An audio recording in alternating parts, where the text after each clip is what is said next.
के तेल और तिलहन में साल के शुरुआत से ही दबाव कायम है। मंडियों में सोयाबीन 3 साल के निचले स्तर पर है तो सरसों भी सरकार के तय न्यूनतम समर्थन मूल्य से काफी नीचे है। तिलहन की कीमतों में गिरावट का असर खाने के तेलों पर भी पड़ा है। सोया और पाम तेल ये दोनों ही 4-4 महीने के निचले स्तर पर है। पैदावार के अलावा पूरे तेल और तिलहन के कारोबार पर असर डालने वाला रुपया डॉलर के मुकाबले करीब 16 महीने का ऊपरी स्तर छू चुका है।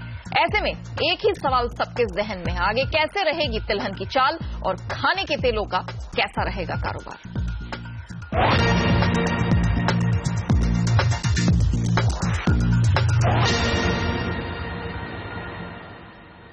नमस्कार, आपके साथ मैं हूं नेहा आनंद। हमारी इस खास चर्चा में हमारे साथ जुड़ चुका है एक खास पैनल। एसएमसी कॉन्ट्रेड की वंदना भारती, कोटक कमोडिटीज के फयाज उदानी और कमोडिटी गुरु जी चंद्रशेखर हमारे साथ जुड़ चुके हैं। आप तीनों का बहुत स्वागत है। चंद्रशेखर जी, आपसे शुरुआत करेंगे। सोयाबीन का आधा सीजन खत्म हो गया है, कीमतें 3 साल के निचले स्तरों पर हैं। सरसों का और भी बुरा हाल है, सीजन शुरू हुआ नहीं कि यहां दाम एमएसपी के नीचे लुढ़क गए हैं। इन दोनों कमोडिटी में सबसे ज्यादा नुकसान तो किसानों को ही है, लागत नहीं निकल पा रही है उनकी। अब पीछे क्या इसके वाकई वजह सिर्फ बम्पर पैदावार है या आपको कोई और वजह भी दिखती है? सोयाबीन का तो खास करके विश्व बाजार में उपलब्धि ज्यादा है और उत्पादन भी ज्यादा है। तो हमारा एक्सपोर्ट होना है सोयामील एक्सट्रैक्शन, सोयाबीन एक्सट्रैक्शन या सोया मील जो कहा जाता है, उसका एक्सपोर्ट जरा धीमी गति से चल रहा है। तो उसके वजह से डोमेस्टिक में जो सोयाबीन का भाव है काफी नीचे स्तर पे है। दूसरा है उत्पादन, हमारा उत्पादन भी बढ़ गया। तो मैं समझता हूं इस उद्योग का बड़ा जिम्मेदारी है हमारा डोमेस्टिक कंजम्पशन को बढ़ावा दे। ये इंडस्ट्री में पूछना चाहता हूं सोयाबीन प्रोसेसर्स क्या कर रहे हैं to increase domestic consumption of soya meal, क्योंकि हमारा देश में प्रोटीन का काफी कमी है और उसका कंजम्पशन बढ़ाना है।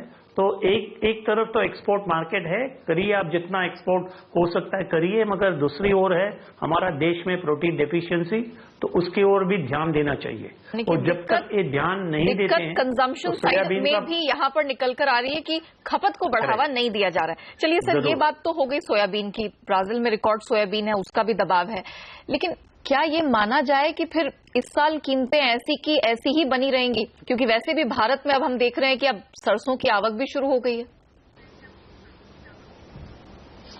मेरा अनुमान है आगे जाकर के अमेरिका में भी बड़ा एक सोयाबीन का उत्पादन रहेगा 2017 में। ब्राजील और अर्जेंटीना का आवक अब शुरू हो जाएगा, उसका भी बड़ा एक दबाव असर आएगा विश्व बाजार में।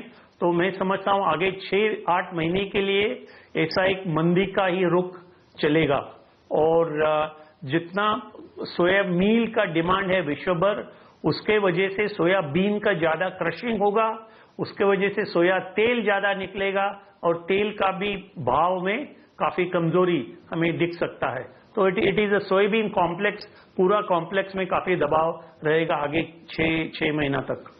ऑलमोस्ट ये पूरा साल ही एक प्रेशर में सोयाबीन के लिए रहने वाला है। फयाज, आपसे समझना चाहूंगी, सरसों सोयाबीन, यहां पर चंद्रशेखर जी ने ये तो एस्टैब्लिश कर लिया कि इनकी कीमतों के लिए बहुत ज्यादा उठने का होप नहीं है। आप कैसा आउटलुक देख रहे हैं?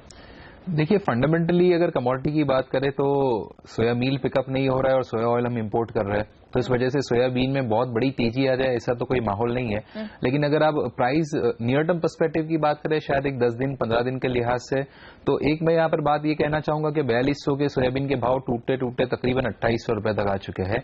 एक महीना भी ऐसा नहीं रहा है अभी तक कि जहां पर एक पॉजिटिव क्लोज दिया हो। तो कहीं ना कहीं मुझे लगता है कि जो ओवर डिमांड नहीं है या सप्लाई अच्छी रही है इस बार, वो कहीं ना कहीं मुझे लगता है प्राइस में डिस्काउंट हो चुका है। मैं फंडामेंटली लॉन्ग टर्म बुलिश नहीं हूं इसमें, लेकिन एक नियर टर्म मुझे बाउंस इसमें दिख रहा है। मुझे लग रहा है कि एक बार एक रिलीफ रैली आनी चाहिए। टेक्निकली भी प्राइसेस एक हिस्टोरिकल लोज के आसपास चल रहे हैं, जो कि एक क्रिटिकल जोन है। मैं समझता हूं 2800 2750 का भाव एक हमेशा से सपोर्टर रहता है। तो यहां से एक बार हम एक बाउंस दे सकते हैं 50 से 100 पॉइंट की सोयाबीन में।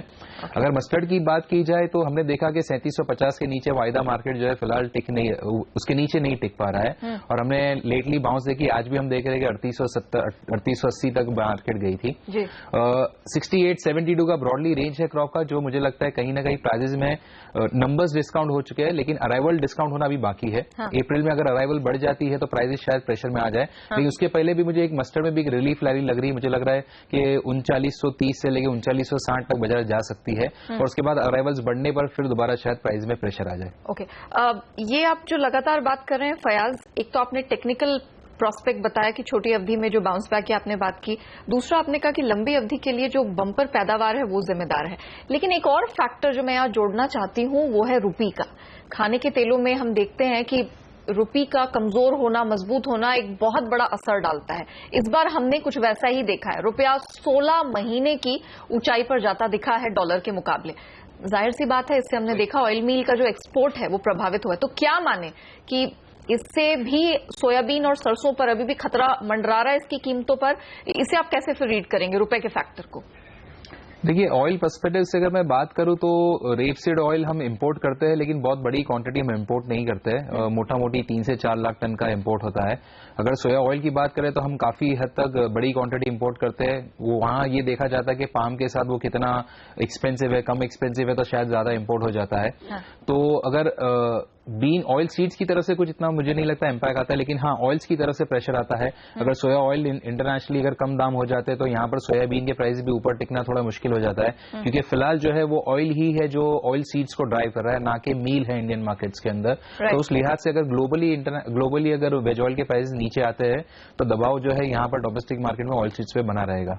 ओके, यानी कि फंडामेंटल्स पूरी तरह से हावी हैं पूरे ऑयल कॉम्प्लेक्स की कीमतों पर। वंदना, आपको इस चर्चा में शामिल करूंगी। आप तिलहन को लेकर अपने क्लाइंट्स को क्या सजेस्ट करें? हम पहले भी कई बार आपसे सोयाबीन को लेकर बात कर चुके हैं। सोयाबीन और सरसों, इन दोनों की चाल एकदम ढीली पड़ी हुई है अगर कीमतों की बात करें। क्या रिकमेंडेशन है आपकी? नेहा, पहले तो इन्हें कैटेगराइज करना होगा, क्योंकि जिस तरीके का माहौल बन रहा है और जिस तरीके से प्रेशर है इस काउंटर पे, मैं एडिबल ऑयल और ऑयल सीड्स को अलग रखना चाहूंगी, क्योंकि अगर आप ट्रेंड देखें तो बात करेंगे सोयाबीन सरसों की ही हम बात करेंगे यहाँ पर पहले। वंदना, अच्छा, तो सोयाबीन और आयरन सीड में अगर हम देखें, मस्टर्ड सीड में देखें, ये यहाँ पे जो भी है जो कॉन्ट्रैक्ट्स है, फ्यूचर कॉन्ट्रैक्ट्स है, वो कंटांगो में ट्रेड हो रहा है। मींस कि आने वाले टाइम में प्राइसेस जो है वो ऊपर की तरफ मूव हो सकते हैं, क्योंकि आने वाले टाइम में क्रशिंग जो है वो बढ़ेगी, जबकि खाद्य तेलों में हम लोग देख रहे हैं कि बैकवर्डेशन में ट्रेड हो रहा है फ्यूचर्स। तो मेरे ख्याल से अभी जिस तरीके से फयाज कह रहे थे कि एक यहाँ पे रिलीफ रैली यहाँ पे आनी चाहिए, वो मुझे यहाँ पे लग रहा है। थोड़ा सा मुझे लग रहा है कि जिस तरीके से डॉलर इंडेक्स में फॉल आया, तो क्योंकि उसका भी एक जो प्रेशर है वो प्राइसेस पे, यहाँ पे थोड़ा सा रिलीफ होने की यहाँ पे मुझे आशंका की लग रहा है कि थोड़ा सा यहाँ पे सपोर्ट मिलेगा प्राइसेस में। दूसरी चीज है कि बार बार जो कंसोलिडेट हो रहा है ये 2800 के लेवल पे, मुझे लग रहा है कि 50-100 रुपए नहीं, मुझे इनफैक्ट लग रहा है कि 3150 3200 तक प्राइसेस जो है वो 1 से 1.5 महीने में मूव हो सकते हैं। बहुत ज्यादा अपसाइड में नहीं देख रही हूँ। और मस्टर्ड सीड में मुझे लग रहा है कि प्राइसेस जो है वो थोड़े से रेंज में रहेंगे, लेकिन सोयाबीन में मुझे लग रहा है कि जिस तरीके से रिफाइंड सोया ऑयल में एक अपसाइड है फिलहाल, उसका एक सपोर्ट यहाँ पे मिल सकता है। रुपी जो है वो लिमिटेड करेगा यहाँ पे प्राइस मूवमेंट को, जिस तरीके से पॉजिटिव सेंटिमेंट्स बने हैं इकोनॉमी में खासकर की रिजल्ट्स के बाद। तो मुझे लग रहा है कि लिमिटेड अपसाइड लेकिन यहाँ पे सोयाबीन में है। अगर ओवरऑल इस साल की मैं बात करूं तो मुझे लग रहा है कि जितने भी ट्रिगर्स है वो बेयरिश है। एक यहाँ पे है कि एनर्जी के जो भी यूएस में क्या रूल्स बनते हैं उसका क्या इम्पैक्ट आएगा, बायोडीजल कितना, बायोफ्यूल वो कितना यूज करेंगे, उसका भी इम्पैक्ट आएगा। दूसरी चीज है इंटरनेशनल मार्केट में कि चाइना किस तरीके से स्ट्रैटेजिक रिजर्व जो है वो क्रिएट करेगा। फंडामेंटल्स अभी तक जो भी है थोड़े इफ्स एंड बट्स हैं, लेकिन फंडामेंटल्स पूरे साल के लिए मंदी की तरफ इशारा करें। इससे पहले कि मैं ब्रेक लूं, चंद्रशेखर जी क्विकली मैं आपसे समझना चाहूंगी, सोयाबीन को तो किसी भी सरकारी प्रोक्योरमेंट का फायदा नहीं मिला, सरसों की हालत बहुत टाइट है, लागत की रकम नहीं निकल पा रही। आपको लगता है कि सरकारी दखल अगर इसमें आए तो इसकी कीमतों को सपोर्ट मिल सकता है? वो जरूर आना भी चाहिए, क्योंकि सरकार जब एमएसपी की घोषणा करती है और किसान बाजार का भाव देख करके अपना बुवाई का निर्णय लेता है, तो जैसे पल्सेस में हुआ, पिछले 2 साल का ज्यादा भाव देख करके किसान ज्यादा पल्सेस का उत्पादन किया, मगर उसको सरकार की ओर से कोई सपोर्ट नहीं मिल रहा है। सोयाबीन में भी ऐसे ही हुआ। 2 साल का जो सूखे के बाद एक अच्छा बारिश हुई इस बार और उत्पादन बढ़ गया है। तो सरकार का जिम्मेदारी बनता है किसानों को सपोर्ट करना, और वो support will come through the system of procurement. And ये तो जरूर होना चाहिए, मैं समझता हूँ, मगर बहुत कमजोर गति से चल रहा है सरकार का जो प्रोक्योरमेंट सिस्टम है वो। तो सरकार की तरफ से प्रोक्योरमेंट होना चाहिए, लेकिन उसको लेके काफी डिसअपॉइंटमेंट है। कोई सहारा फिलहाल कीमतों को कहीं से भी मिलता नहीं दिख रहा। हम रुकते हैं छोटे से ब्रेक के लिए, लेकिन ये चर्चा जारी रहेगी। तिलहन की चाल के बाद हम खाने के तेलों पर फोकस करेंगे। कैसा रुख रहने वाला है जानेंगे छोटे से ब्रेक के बाद।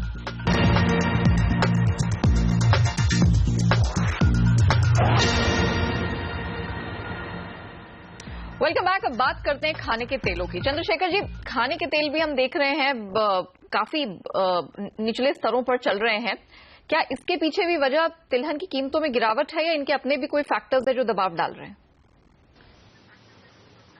हाँ, जरूर तेल का भाव के वजह से तो तिलहन का ऊपर दबाव तो होता है, गिरता है, उसमें कोई शक नहीं। मैं पिछले हफ्ते ही था मलेशिया कोलालमपुर में फार्म ऑयल प्राइस आउटलुक में, तो वहां कई विशेषज्ञ तो एकदम बुलिश एक दृश्य तैयार करना चाहते थे, बुलिश पिक्चर। मैं उससे तो बिल्कुल सहमत नहीं हूं। मैं समझता हूं कि क्रूड पाम ऑयल काफी दबाव में आएगा। मई महीने से लेकर के प्रोडक्शन सीजन शुरू हो गया है। डिमांड भी थोड़ा सा कमजोरी देख रहा हूं मैं डिमांड में, इंडिया हो या चीन हो, इन इंपोर्ट डिमांड। तो और क्रूड ऑयल जो एक ड्राइवर है बायोडीजल के वजह से, वो भी उसका भी भाव मैं काफी रेंज बाउंड देख रहा हूं। तो ये सब देखते हुए जरूर पाम ऑयल में एक बड़ा करेक्शन आना है। मई महीने से मैं समझता हूं 10 या 12% भाव टूट सकता है। जो $700 प्रति टन है, उससे वो घट करके $600-620 तक आने का अनुमान मैं रखता हूं। Okay. और उसी कॉन्फ्रेंस में एक या दो विशेषज्ञ मौसम को लेकर के कुछ घबराहट पैदा करने का भी कोशिश किया, मगर मैं समझता हूं जो एल नीनो का बात चल रहा है, it's very very early to talk anything definite about El Nino. कोई क्रेडिबल फोरकास्ट अब तक नहीं है। एकदम हल्का सा संकेत तो मिल रहा है, मगर आगे 2 महीना बाद ही हमें पक्का मालूम पड़ेगा एल नीनो होगा कि नहीं और कब होगा। Okay, point taken. लेकिन सीपीओ की कीमतों में चंद्रशेखर जी को लगता है मई ऑनवर्ड्स 10 से 12% तक की गिरावट आ सकती है। फयाज, आपका क्या टेक है? खाने के तेलों पर आप कैसा आउटलुक रखते हैं? देखिए, लॉन्ग टर्म पर्सपेक्टिव से सप्लाई बढ़ेगी, ये बात तो सभी लोग अग्री करते हैं, और उसी की वजह से हमने देखा कि ऊपर किस तरह से पाम ऑयल ऑलरेडी 13% डाउन है। 3200 रिंगिट का पाम ऑयल अब गिर के मोटा मोटी 2750 रिंगिट तक आ चुका है, यानी तकरीबन 13-14% गिर चुका है। अगर पिछले 1-2 महीने की मैं बात करूं तो प्रोडक्शन बढ़ा है, जो कि सीजनल पैटर्न के साथ काफी इनलाइन है। लेकिन उसके सामने अगर आप स्टॉक देखें तो स्टॉक अभी भी गिर रहे हैं, अभी तक थमे भी नहीं है, साइडवेज भी नहीं हुए, बल्कि गिर रहे हैं। इंडोनेशिया हो जाए या मलेशिया हो जाए। मुझे लगता है नेक्स्ट मंथ थोड़ी रमजान की भी बाइंग रहेगी, क्योंकि इस बार रमजान महीना मई महीने में आ रहा है, तो शायद 15 मार्च से लेके 15 अप्रैल के बीच में उसकी बाइंग हम देखें। लेटेस्ट अगर इंपोर्ट्स फिगर की बात करो तो सरप्राइजिंगली इंपोर्ट फिगर्स बढ़कर आए हैं, और क्योंकि 13% भाव गिरा हुआ है, मुझे लगता है कि शायद मार्च के अंदर भी हम अच्छी इंपोर्ट देखें। लॉन्गर टर्म पर्सपेक्टिव से प्राइसेस गिर सकते हैं। नियर टर्म में मुझे एक बाउंस लग रहा है, पाम हो जाए या सोया ऑयल हो जाए, दोनों में ही मुझे बाउंस लगता है। अगर मैं बीएमडी की बात करूं तो मुझे लगता है कि एक बार 2950 रिंगिट जितना जा सकता है, और नीचे की तरफ इसका सपोर्ट जोन तकरीबन मैं समझता हूं 2700 रिंगिट या 2690 रिंगिट का रहेगा। सोया ऑयल की बात करूं तो सीबॉट पर मुझे लग रहा है कि 31.9 31.8 एक क्रिटिकल लेवल है, और ऊपर की तरफ एक बार 32.5 से लेकर 33 तक जा सकता है। ओके, वंदना, क्विकली, इससे पहले कि मैं ब्रेक लूं, आपका क्या नजरिया है? क्योंकि सोया तेल, पाम तेल तो गिरे हुए हैं, अब नए सरसों का तेल भी मार्केट में आएगा, तब पूरे ऑयल कॉम्प्लेक्स पर कैसा प्रेशर बढ़ेगा? बढ़ता देख रही हैं?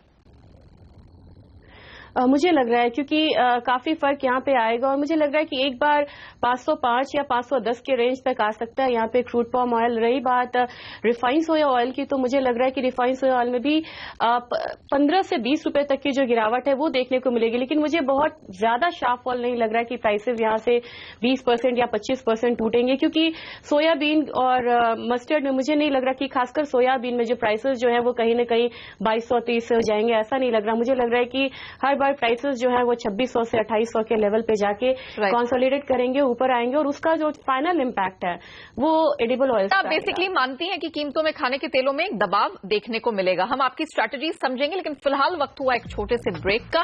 ब्रेक के बाद जब लौटेंगे तब हमारे एक्सपर्ट से जानेंगे कि तिलहन खाने के तेलों में रणनीति आपको आने वाले समय में क्या अपनानी है। आप बने रहिए हमारे साथ।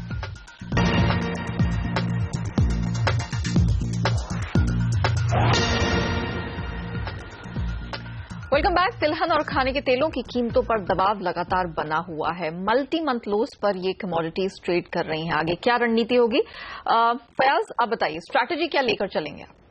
नया नियर टर्म में मुझे मस्टर्ड बाय लगता है। मुझे लगता है अप्रैल कॉन्ट्रैक्ट 3830 के लेवल पर बाय कर सकते हैं। 3930 और 3980 इसका टारगेट रहेगा और 3778 का स्टॉप लॉस रहेगा। अगर सोयाबीन की बात करूं तो एक बार मुझे निचली स्तर पर तकरीबन 2865 के आसपास बाय लग रहा है। 2930 से लेकर 2960 का इसका टारगेट रहेगा और स्टॉप लॉस जो है वो तकरीबन 2829 रुपए का रहेगा। अगर खाने की तेल की बात करूं तो अप्रैल कॉन्ट्रैक्ट मुझे अभी इम्पोर्ट पैरिटी के नीचे है, इस वजह से मैं बाय कॉल इसमें रिकमेंड कर रहा हूं। 510 के स्तर पर इसे बाय करें, 525 का टारगेट रहेगा और स्टॉप लॉस जो है वो 499 रुपए 80 पैसे का रहेगा। टाइम फ्रेम क्या है इन स्ट्रैटेजीज का? मेरे हिसाब से 5 से 7 ट्रेडिंग सेशंस। ओके, वंदना आप क्या रणनीति सजेस्ट करेंगे अपने क्लाइंट्स को? नेहा, मुझे शॉर्ट टर्म में लग रहा है कि एक बाउंस बैक आ सकता है यहाँ पे सोयाबीन और मस्टर्ड में। तो सोयाबीन अप्रैल कॉन्ट्रैक्ट में मुझे लग रहा है कि छोटे टारगेट के लिए यहाँ पे बाय करना चाहिए, 2900 के लेवल पे बाय करना चाहिए। 2945 का टारगेट होगा।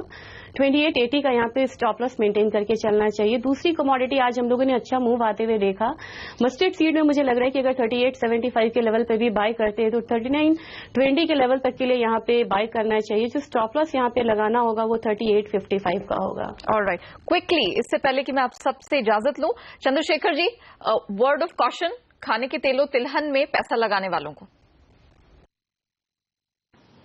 हाँ, जरा संभाल के लगाना चाहिए। मैं काफी बेरिश हूँ मार्केट में, क्योंकि मई जून जुलाई महीना तो समर सीजन है और तब खाद्य तेलों का खपत कंजम्पशन काफी कम हो जाता है। तो और जैसे कि मैंने बताया, सीपीओ में मैं बेरिश हूँ। 10% तक जरूर भाव टूटने का संभावना मई महीने का बाद में देखता हूँ, तो $600 तक आ सकता है। ऑलराइट, और फ्रॉम में जी। चलिए, हमारी इस खास पेशकश में इतना ही। चंद्रशेखर जी, वंदना, फयाज, आप तीनों को बहुत शुक्रिया समय निकालकर हमारे साथ जुड़ने के लिए और हमारे दर्शकों को तिलहन और खाने के तेलों में आगे की रणनीति सुझाने के लिए। फिलहाल हमें दीजिए इजाजत, लेकिन आप बने रहिए, देखते रहिए CNBC आवाज। नमस्कार।